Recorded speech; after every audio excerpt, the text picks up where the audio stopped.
दोस्तों नमस्कार, स्वागत है आप सभी का। एक बार फिर से चलिए जानते हैं बिहार की ताज़ा खबरों को। लेकिन उससे पहले अगर आपने अभी तक इस चैनल को सब्सक्राइब नहीं किया तो सब्सक्राइब कर लें, जिससे कि आपको बिहार की ताज़ा खबर रोजाना मिलती रहे। सबसे पहली खबर, पटना जिले में 22 को होगा मतदाता सूची का प्रकाशन। पटना जिले में एक माह में बढ़ जाएंगे 1.5 लाख वोटर। पटना जिले में मतदाता सूची के प्रारूप का प्रकाशन 27 दिसंबर को हुआ था और इसमें 47,89,493 मतदाता थे। इसके बाद दावा आपत्ति के दौरान नया नाम जोड़ने के लिए और संशोधन करने के लिए 47,886 आवेदनों में 26,916 का निष्पादन किया गया है। बता दें कि चुनाव आयोग ने सभी जिलों को नया अभियान चलाने का टास्क दिया है। इस अभियान का उद्देश्य लोकसभा चुनाव में मतदान प्रतिशत बढ़ाना है और इसके लिए गांव और शहरी क्षेत्र में रहने वाले लोगों को मतदान करने के लिए प्रोत्साहित करना भी शामिल है। अगली खबर, मगध विश्वविद्यालय के लिए आज का दिन खासा महत्वपूर्ण साबित होने वाला है। ऐसा इसलिए क्योंकि सीनेट की बैठक होने जा रही है और इस बैठक की अध्यक्षता कुलाधिपति प्रदेश के राज्यपाल राजेंद्र विश्वनाथ आर्लेकर करेंगे। उन्हीं की अध्यक्षता में सीनेट की सारी प्रक्रियाएं पूरी की जाएगी। सीनेट में यूनिवर्सिटी से जुड़े तमाम मसले रखे जाएंगे और उन पर अहम फैसले कुलाधिपति की मौजूदगी में लिया जाएगा। राज्यपाल आर्लेकर पटना से सड़क मार्ग से होते हुए मगध यूनिवर्सिटी गेट नंबर 1 से प्रवेश करेंगे। अगली खबर, 5 जनवरी को तेजस्वी यादव की मुश्किलें बढ़ी तो राजश्री आई की आगे। बता दें कि दिल्ली के मुख्यमंत्री अरविंद केजरीवाल और झारखंड के मुख्यमंत्री हेमंत सोरेन और बिहार के डिप्टी सीएम तेजस्वी यादव पर ईडी की दबिश बढ़ी है। हेमंत सोरेन सहित तेजस्वी यादव को 5 तारीख का नोटिस ईडी ने दे रखा है। यह तय है कि ईडी इस मामले में 5 जनवरी तक इंतजार किए जाने के बाद ही आगे की कार्रवाई करेगी। हाल ही में बिहार झारखंड में घटनाक्रम को देखें तो हेमंत सोरेन भविष्य देख रहे और जल्द ही तेजस्वी यादव की मुश्किलें बढ़ सकती है। तेजस्वी यादव की मुश्किलें बढ़ी तो उनकी जगह लालू परिवार से ही किसी को डिप्टी सीएम का पद देने की उम्मीद है। इतिहास में देखें तो याद होगा, जब लालू यादव चारा घोटाला मामले में जेल जा रहे थे तब आरजेडी के एक एमएलसी रविंद्र ताती ने त्यागपत्र दिया था और वो विधायक कोटे से एमएलसी थे। रविंद्र ताती का इस्तीफा करवाकर लालू यादव ने वह सीट राबड़ी देवी को दे दी थी। इसके बाद लालू यादव की जगह राबड़ी देवी ने शासन किया। अंदर खाने यह भी चर्चा तेज है कि तेजस्वी के बाद अगर लालू परिवार के किसी सदस्य को आगे लाने की बात हुई तो वो उनकी पत्नी राजश्री होगी। हालांकि पार्टी और लालू परिवार से जुड़े लोग इस पर खुलकर कुछ भी कहने से बच रहे। अगली खबर, बिहार के शिक्षकों को 4 कैटेगरी में बांटा गया। चौथे श्रेणी वाले शिक्षकों पर होगी बड़ी कार्रवाई। बिहार में शिक्षक भर्ती परीक्षा के प्रथम चरण में 1 लाख से ज्यादा टीचरों ने पास किया है और प्रदेश सरकार की तरफ से शिक्षक नियुक्ति पत्र भी दिया गया है। कई शिक्षकों ने तो नियुक्ति पत्र हासिल करने के बाद स्कूल में सेवा देना शुरू कर दिया है। वहीं कुछ टीचर्स ने अभी तक योगदान नहीं दिया है। कई शिक्षक स्कूलों में सेवाएं तो दे रहे हैं लेकिन छात्रों को सही से तालीम नहीं दे रहे। इन सब पहलुओं को ध्यान में रखते हुए शिक्षा विभाग ने बिहार के शिक्षकों को 4 कैटेगरी में बांट दिया है। श्रेणी के आधार पर बांटे गए शिक्षकों पर शिक्षा विभाग की गाज गिरने वाली है। अगली खबर, नीतीश कुमार ने अरुणाचल प्रदेश में उतार दिया है प्रत्याशी। बिहार के मुख्यमंत्री को संयोजक बनाने के लिए बुलाई गई बैठक टाली गई। बिहार के मुख्यमंत्री नीतीश कुमार की नाराजगी दूर करने के लिए विपक्षी गठबंधन इंडिया की बैठक टल गई है और बैठक में नीतीश कुमार को गठबंधन का संयोजक और कांग्रेस अध्यक्ष मल्लिकार्जुन खड़गे को नेता बनाने पर फैसला होना था और यह बैठक अब कब होगी इस पर अब फैसला नहीं हो पाया है। हालांकि गठबंधन से जारी मतभेद के बीच जदयू ने अरुणाचल प्रदेश पश्चिम लोकसभा सीट से उम्मीदवार घोषित करके कांग्रेस को अपने तेवर का एहसास करवा दिया है। बता दें कि राजद चाहती है कि नीतीश कुमार राष्ट्रीय राजनीति का रुख करते हुए तेजस्वी की ताजपोशी पर सहमति दें और इस पर सहमति नहीं बनने के बाद ही कथित तौर पर राजद की ओर से जदयू को तोड़ने की कोशिश हुई है। अगली खबर, प्राण प्रतिष्ठा में शामिल होने पैदल ही निकल पड़े बिहार के 2 राम भक्त। मां जानकी की जन्मस्थली से शुरू की है पदयात्रा। अयोध्या में 22 जनवरी को होने वाली प्राण प्रतिष्ठा को लेकर पूरा देश प्रभु श्री राम की भक्ति में लीन है। इस क्रम में वैशाली और भागलपुर के 2 युवक रामलला के दर्शन करने के लिए पैदल ही अयोध्या के लिए रवाना हो गए हैं। दोनों ने पदयात्रा की शुरुआत माता जानकी की जन्मस्थली सीतामढ़ी के पुनौरा धाम से की है। अगली खबर, बिहार के बैंकों में खाता धारकों के 2600 करोड़ रुपए लवारिस पड़े हुए हैं। बिहार की बैंक शाखाओं के निष्क्रिय खातों में 2600 करोड़ रुपए जमा है। इन रुपयों को लेने वाले के लिए किसी खाता धारक के द्वारा दावा नहीं किया जा रहा और इनका पिछले 10 सालों से उपयोग भी नहीं हो रहा। भारतीय रिजर्व बैंक ने निष्क्रिय खातों और बैंकों में जमा लवारिस जमा राशि को वर्गीकृत एवं व्यवस्थित करने के लिए संशोधित दिशा निर्देश जारी किए हैं और रिजर्व बैंक के मुताबिक देश भर के बैंकों में 42,270 करोड़ रुपए लवारिस पड़े हैं। रिजर्व बैंक के मुताबिक बैंकों में जमा पड़ी लवारिस राशि सही दावेदारों तक पहुंचे, इसके लिए नया दिशा निर्देश जारी किया गया है जो कि 1 अप्रैल 2024 से लागू होगा। बड़ी खबर, बिहार में फर्जी शिक्षकों को दबोचने के लिए के पाठक के विभाग ने शुरू कर दिया है अभियान। बिहार लोक सेवा आयोग की शिक्षक बहाली परीक्षा में फर्जीवाड़ा होने की आशंका शिक्षा विभाग को है और सूत्रों की माने तो सारण सहित राज्य भर में कई अभ्यर्थी ने अपनी जगह दूसरों को शामिल करवाकर परीक्षा पास कर ली है और शिक्षक भी बन गए हैं। अब इन फर्जी शिक्षकों की पड़ताल के लिए शिक्षा विभाग के द्वारा मेगा ऑपरेशन 2 जनवरी से शुरू कर दिया गया है, जो कि 1 महीने तक चलेगा। शिक्षा विभाग को शक है कि शिक्षक नियुक्ति में कुछ फर्जी दस्तावेज वाले टीचर ने भी नौकरी ज्वाइन कर ली है। इतना नहीं, फर्जीवाड़ा कर शिक्षक बनने के लिए कई अन्य कदम भी उठाए गए हैं।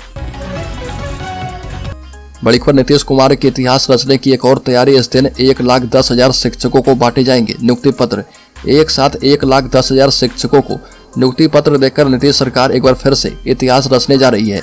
13 जनवरी को बिहार लोक सेवा आयोग ने अनुशंसित 1,10,000 शिक्षकों को एक दिन में नियुक्ति पत्र दिया जाएगा। इस दिन दोपहर 3 बजे मुख्यमंत्री नीतीश कुमार गांधी मैदान में आयोजित समारोह में 25,000 शिक्षकों को नियुक्ति पत्र देंगे और शेष 85,000 नवनियुक्त शिक्षकों को जिला मुख्यालय में प्रभारी मंत्री के द्वारा नियुक्ति पत्र दिया जाएगा। इससे पहले पिछले साल 2 नवंबर को 1,12,000 शिक्षकों को एक दिन नियुक्ति पत्र दिया गया था। बड़ी खबर, नीतीश कुमार ने ललन सिंह के घर जाकर बंद कमरे में की गुफ्तगू। वर्चुअल मीटिंग के कैंसिल होने के बाद सीएम के कदम से बढ़ी है हलचल। बिहार की राजनीति में इन दिनों खूब उथल पुथल देखने को मिल रही है। चर्चाओं का बाजार खूब गर्म है। वहीं इस बीच मुख्यमंत्री नीतीश कुमार ने ललन सिंह के घर जाकर मुलाकात की और बताया जा रहा है कि करीब 15 मिनट तक बंद कमरे में दोनों के बीच बातचीत हुई है। मुलाकात के बाद बिहार की राजनीतिक हलचल तेज है। वहीं मुख्यमंत्री नीतीश कुमार को संयोजक बनाने के लिए इंडिया गठबंधन की जो वर्चुअल मीटिंग होने वाली थी, लेकिन मीटिंग नहीं हो पाई है। अगली खबर, हर जिले में 10 जनवरी से आरजेडी के कार्यकर्ताओं का संवाद सम्मेलन। लोकसभा चुनाव को लेकर बिहार की सभी राजनीतिक पार्टियों ने कमर कस ली है। चुनाव को लेकर आरजेडी भी पूरी तरह से एक्टिव हो चुकी है और इसी कड़ी में राज्य के प्रत्येक जिले में राजद का कार्यकर्ता संवाद सम्मेलन 10 जनवरी से शुरू होगा। इसे प्रत्येक जिले में 10 से 13 जनवरी तक पूरा कर लेने का लक्ष्य रखा गया है। डिप्टी सीएम तेजस्वी यादव के निर्देश पर आरजेडी ने यह सम्मेलन करवाने का निर्णय किया है। इस दौरान प्रत्येक जिले में बिहार सरकार में राजद कोटे के मंत्री और दल के वरिष्ठ नेता मौजूद रहेंगे, जहां सरकार की उपलब्धियों के बारे में कार्यकर्ता को बताएंगे। अगली खबर, जातीय सर्वे को लेकर नीतीश सरकार से सुशील मोदी की बड़ी मांग। कहा कि कई तथ्य को छिपाने की कोशिश की गई है। पूर्व उप मुख्यमंत्री एवं राज्यसभा सांसद सुशील कुमार मोदी ने कहा कि सुप्रीम कोर्ट के आदेश का पालन करते हुए बिहार सरकार को पंचायत और बाढ़ के मुताबिक जातीय सर्वे के विस्तृत आंकड़े शीघ्र जारी करने चाहिए। बीजेपी के सरकार में रहते जातीय सर्वे करवाने का निर्णय हुआ था और सर्वे की रिपोर्ट आने के बाद पार्टी ने पंचायत और बाढ़ के आधार पर आंकड़े जारी करने की मांग की थी। सुप्रीम कोर्ट का आदेश हमारी मांग के अनुकूल है और राज्य सरकार ने जातीय सर्वे के सिर्फ राज्य स्तरीय आंकड़े जारी करके कई तथ्य को छिपाने की कोशिश की है। बड़ी खबर, तृणमूल कांग्रेस ने इंडिया गठबंधन को दिया झटका। बंगाल में कांग्रेस को सिर्फ 2 लोकसभा सीटें देने की पेशकश। तृणमूल कांग्रेस ने आगामी लोकसभा चुनाव के लिए पश्चिम बंगाल में सहयोगी कांग्रेस को केवल 2 सीटें देने की पेशकश की है और सूत्रों के मुताबिक ममता बनर्जी के नेतृत्व वाली पार्टी की राय है कि राज्य में प्रमुख पार्टी को सीट बंटवारे पर अंतिम फैसला लेने की अनुमति दी जानी चाहिए। टीएमसी के मुताबिक सीट बंटवारे की संख्या एक स्पष्ट फॉर्मूले पर आधारित है, जिसमें संसदीय चुनाव और राज्य विधानसभा चुनाव का आकलन शामिल है। सूत्रों ने बताया कि तृणमूल कांग्रेस का मानना है कि दलित समुदाय से आने वाले खड़गे बेहतर विकल्प हैं, क्योंकि वो 58 सीटों पर प्रभाव डाल सकते हैं और उन्हें ही प्रधानमंत्री पद का दावेदार बनाया जाना चाहिए। अगली खबर, लोकसभा चुनाव को लेकर बीजेपी का मास्टर स्ट्रोक। लवकुश रथ यात्रा के बहाने कुर्मी कुशवाहा समाज पर नजर। बिहार में बीजेपी की 2 जनवरी से लवकुश रथ यात्रा निकली है और ये रथ यात्रा प्रदेश के सभी जिलों से होते हुए बक्सर के रास्ते उत्तर प्रदेश में प्रवेश करेगी। यात्रा का समापन 22 जनवरी को अयोध्या में होगा और कहा जा रहा है कि सबके सिया सबके राम स्लोगन के साथ निकलने वाली इस रथ यात्रा के जरिए बीजेपी ने हिंदुत्व के रंग में ढालकर सामाजिक न्याय के जरिए लवकुश समीकरण को साधने की कोशिश की है। दरअसल नीतीश कुमार ने जिस लवकुश फॉर्मूले से लालू यादव की अगुवाई वाली आरजेडी से सत्ता छीनी थी, अब बीजेपी ने उसी लवकुश समीकरण के जरिए जेडीयू की राजनीतिक जमीन कब्जाने की योजना बनाई है। बड़ी खबर, बिहार पुलिस में हुई नई बहाली और प्रोन्नति के बाद अब पुलिस अधिकारी के लिए करीब 17,000 अत्याधुनिक हथियारों की खरीद की जाएगी और इसमें assault rifle, SLR rifle, MM INSAS और 9mm ऑटो पिस्टल जैसे शस्त्र शामिल हैं। गृह विभाग ने हथियारों और गोलियों की खरीद करने के लिए करीब 248 करोड़ रुपए की स्वीकृति दी है। इस राशि से 1 माह के अंदर हथियारों और गोलियों की खरीद पूरी करने को कहा गया है। विभागीय जानकारी के मुताबिक बिहार पुलिस के लिए तिरुचिरापल्ली, खमरिया और बरन गांव की आयुध फैक्ट्री से 121 करोड़ 60 लाख रुपए से हथियारों की खरीद की जाएगी और इनमें 8300 एसएलआर राइफल, 100 असॉल्ट राइफल और 37 लाख से अधिक गोलियां शामिल है। बड़ी खबर भाजपा ओबीसी मोर्चा प्रदेश पदाधिकारी के लिए आयोजित सम्मान समारोह को संबोधित करते हुए भाजपा के प्रदेश अध्यक्ष सम्राट चौधरी ने आरक्षण के प्रति पार्टी नेताओं को जागरूक किया है और राजद के षड्यंत्र के प्रति भाजपा ओबीसी मोर्चा के कार्यकर्ताओं को आगाह करते हुए कहा कि भाजपा को लेकर गलत परसेप्शन बनाकर ओबीसी को डराया जाता है। वही सच्चाई यह है कि राजद कांग्रेस शुरू से ही ओबीसी आरक्षण को लेकर विरोधी रही है और ये भी कहा कि भाजपा जब भी सत्ता में रही तब आरक्षण का समर्थन किया है। सम्राट चौधरी ने कहा कि राजद के नेता भले आरक्षण समाप्त नहीं करने का दावा करते हों, लेकिन सच्चाई ये है कि लालू यादव सबसे बड़े ओबीसी आरक्षण विरोधी हैं। सम्राट चौधरी ने कहा कि बिहार में राजद का 15 साल का शासनकाल रहा, लेकिन उनके परिवार को छोड़कर एक भी ऐसा व्यक्ति दिखा दीजिए जिसे उस काल में आरक्षण मिला हो। अगली खबर बिहार में यूपी की महिलाओं का नानी गैंग धराया। मंदिरों में गले से सोने की चेन चोरी करना है खानदानी पेशा। उत्तर प्रदेश का नानी गैंग बिहार भी पहुंचता है और इस गैंग में महिलाएं रहती है।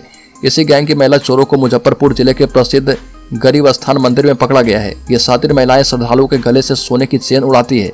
गरीब स्थान मंदिर में नया साल के अवसर पर महिला श्रद्धालु के गले में सोने की चेन उड़ाने में गिरफ्तार 11 महिलाएं यूपी के गोरखपुर जिले की है और ये सभी प्रसिद्ध महिला चोर गिरोह नानी गैंग से जुड़ी हुई बताई गई है और पुलिस ने इन्हें रंगे हाथों पकड़ा है। नए साल में मंदिरों में भीड़ भाड़ के बीच महिला श्रद्धालु के गले से सोने की चेन काटने ये पहुंची थी। अगली खबर, चुनाव से पहले भाजपा की बिहार को लेकर विशेष तैयारी। जनवरी फरवरी में पीएम समेत सेंट्रल लीडरशिप की कई सभाएं होगी। 2024 लोकसभा चुनाव को लेकर इंडी गठबंधन में अब तक सीट बंटवारा तक नहीं हो पाया है। वहीं बीजेपी ने पीएम मोदी और गृह मंत्री अमित शाह के बड़े कार्यक्रम तय कर दिए हैं। बीजेपी ने पीएम मोदी और अमित शाह को लेकर जो कार्यक्रम तय किए हैं, इसमें सबसे खास बात यह है कि नीतीश कुमार को उनके गढ़ नालंदा में घेरने की तैयारी है।